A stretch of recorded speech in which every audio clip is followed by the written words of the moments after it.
We are celebrating puddings today. We're celebrating food. That's what we're about. So we're going to make two really simple, really good treats. So we've got chocolate orange, because we know you like chocolate, and a sticky toffee pudding. Yeah. Which I'm never going to say no to. So sticky toffee pudding is one of my favourites, and then obviously chocolate orange melon I love growing up. And the beauty of these is it's not as you know them. We're going to sweeten them with natural whole food sweeteners, but the key is as well less of them. Okay. So a really important bit. So over here I've got some coconut oil. We're just going to quickly show you how easy it is to make this chocolate orange. So you can. This is a really good one actually to do with the kids, because you can get them peeling clementines and hopefully putting a few in their mouth as they go along. So you're putting them in a whole there? Yeah, putting them in whole on this lined tray, and then we're going to make this super speedy, easy chocolate sauce. That's coconut oil, maple syrup, bit of vanilla, and then that all-important orange extract to give it that lovely flavour. A little bit of vanilla going in here. So you're still using sugar and cocoa and things like that? That's not too... I mean, as in maple syrup, which is your sugar, I guess. Well, it's a whole food. It's got vitamins, minerals, it's got a deeper flavour, so little goes a long way. More nutrients. More nutrient, rather than that kind of really refined white sugar that's very cheap, and people tend to put a lot of it in there because it tastes great, but it causes crashes and cravings. A little bit of salt, a little bit of sea salt goes a long way. It actually brings out the flavours. And then we've got some cocoa. So that's just going into my melted oil here.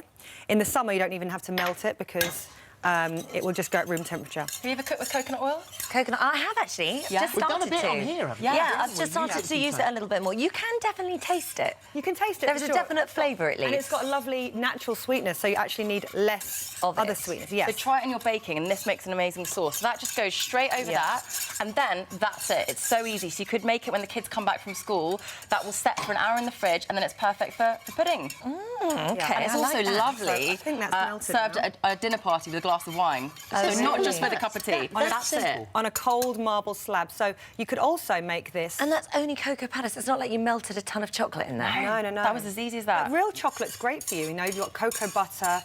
It's the stuff that's filled with kind of loads of vegetable oils and too much sugar. That looks amazing. And then what you can do, actually, is you just zest over... So do you put that in the fridge? Yeah. Yeah, and then that will set. The lovely thing is you could actually use that as a sauce and make kids' fruit salad and then just drizzle a little bit of chocolate orange over it. So, sticky toffee pudding, anyone? Okay, yes, over here. So the main part of our sticky toffee is dates. Now, these are plain dates, and they're a whole food, and all supermarkets get them now. They serve them, so you can get these anywhere. And actually, what I've done is I've got these here, and you just put some boiling water on them. And then that will soften them, and it will make a lovely sweet liquid as well that you can also put over. Just a couple of minutes. Just a couple of minutes. That natural sweet liquid will actually flavour the whole cake, and then we use the rest of the dates as lovely chewy bits. Okay. So you can see there's quite a few dates here. So we say whenever you're making these puddings, you know, use enough that will give your kids or your partner the same kind of sweetness that they're used to, and then every time you bake it, take out a few dates, take out a bit more, a little bit less raw honey, a little bit less maple syrup. So you can cut back on the sugar. You can cut back, and your taste buds will change overnight. So now we've got, instead of refined white flour, we're using ground almonds. That's just simply almonds that have been in a food processor, but you can buy that from any supermarket now. And that's amazing, is it's naturally gluten-free.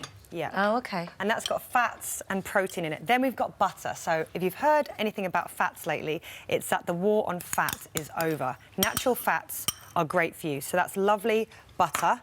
That makes everything more nutrient-dense. You can't get... I know. Fat out, sugar You just got to kind of think about what makes sense, really. What was our granny eating? What was our great-granny eating? You know, not these vegetable oils, not these margarines. Yeah, but we're living longer now, though, aren't we? We're living longer. Well, we've got kind of better sanitary conditions. That might be going the other way now. Yes, yeah. I mean, my great-aunt is 96 years old and still living by herself and looking after herself. So a bit... Rubbing herself in butter. Yeah. Butter, great moisturiser. We've got some cloves and some sea salt. So, again, tiny bit of sea salt. And then 3 eggs, yolks included. Do you remember when eggs were bad for you as well? I know, yeah, you're right. Eggs, keep it natural. Eggs are our superfood. When people say, what's your favourite superfood, we always say eggs. They make the perfect breakfast, perfect lunch, perfect in puddings, and that's what you need in there. Yeah. So that's the ground almond butter yolk. OK, then what happens? Whiz it all out? We're adding a little bit of coconut flour. That gives us our kind of the sponginess. And we've got some bicarbonate of soda to help it rise. So really, you're just bunging it all in Bung there. it all in the whizzer, and so then off you go. no skills needed. We're home cooks. We don't have any training.